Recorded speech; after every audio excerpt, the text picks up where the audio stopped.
అందరికీ నమస్కారం అండి. బిక్కవోలు క్షేత్రం అనగానే మనకు ముందుగా గుర్తొచ్చేది శివ, శక్తి, స్కంద తత్వాల సమ్మేళనం. ఈ క్షేత్రంలో గోలింగేశ్వర స్వామిగా దర్శనమిచ్చే మహాదేవుడు మరియు ఆయన కుమారుడైన సుబ్రహ్మణ్య స్వామి కలిసి ఒకే క్షేత్రంలో అయితే వెలిసారండి. అదే ఈ బిక్కవోలు క్షేత్రం. పూర్వకాలంలో ఒక గొల్లవాడి ఆవు ఒక ప్రదేశానికైతే వచ్చి తరచూ ప్రదక్షిణలు చేస్తూ ఒక స్థలంలోనైతే పాలన్నీ విడిచిదండి. ఆ గొల్లవాడు ఆ స్థలాన్ని తవ్వగా లోపల ఒక పెద్ద పుట్ట అయితే కనిపించిందండి. ఆ పెద్ద పుట్టలో నుంచి ఎంతో కాంతులు వెదజల్లుతూ ఒక శివలింగం అయితే కనిపించిందండి. ఆయనే ఇప్పుడు మనం దర్శనం చేసుకుంటున్న శ్రీ గోలింగేశ్వర స్వామి అండి.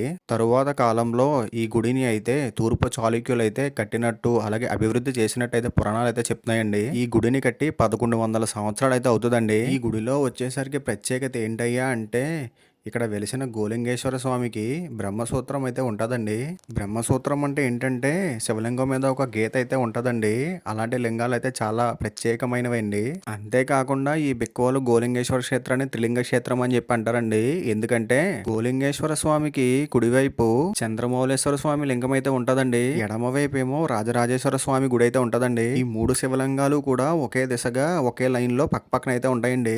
ఈ మూడు లింగాలతో పాటుగా మనకైతే శ్రీ కుమార సుబ్రహ్మణ్యేశ్వర స్వామి బ్రహ్మచారిగా దర్శనమిచ్చే విగ్రహము అలాగే స్వామివారు నాగరూపేణ దర్శనమిచ్చే మూల విరాట్ కూడా లభించాయండి. శ్రీ సుబ్రహ్మణ్యేశ్వర స్వామి బ్రహ్మచారిగా దర్శనమిచ్చే దేవాలయాలు మనకి రెండైతే ఉన్నాయండి. ఒకటి పళని అండి, రెండోది అయితే బిక్కవోలు క్షేత్రం అండి. కుమారస్వామి పక్కనైతే ఒక పుట్ట అయితే ఉంటదండి. పంతులు గారు రోజు దేవాలయం మూసేటప్పుడు ఒక గిన్నెలోనైతే పాలు అయితే పెడతారంటండి. పొద్దున గుడి తెరిచేసరికి అయితే పాలన్నీ కూడా ఒక నాగపాము అయితే వచ్చి తాగేస్తదంటండి. అలాగే ఆ పాముని చాలా మంది అయితే గుడిలో చాలా ప్రదేశాల్లో చూసినట్టు అలాగే పాము వచ్చి వెళ్ళినట్టు జాడలు కూడా అయితే కనిపిస్తాయండి మనకి. అలాగే మనకి గుడిలో గణపతి దేవుడు, పార్వతీదేవి, భద్రకాళి సమేత వీరభద్ర స్వామి, నాగదేవతల యొక్క ప్రతిమలు అయితే మన గుడిలో అయితే దర్శనమిస్తాయండి. అలాగే గుడి ప్రాంతాలన్నీ కూడా శివలింగాలతో అలాగే నందిరాజుతో మొత్తం అన్ని కూడా నిండిపోయి అయితే ఉంటాయండి. ఈ గుడిలో స్వామివారిని దర్శనం చేసుకున్నప్పుడు మనకి పుట్ట బంగారం అయితే ఇస్తారండి.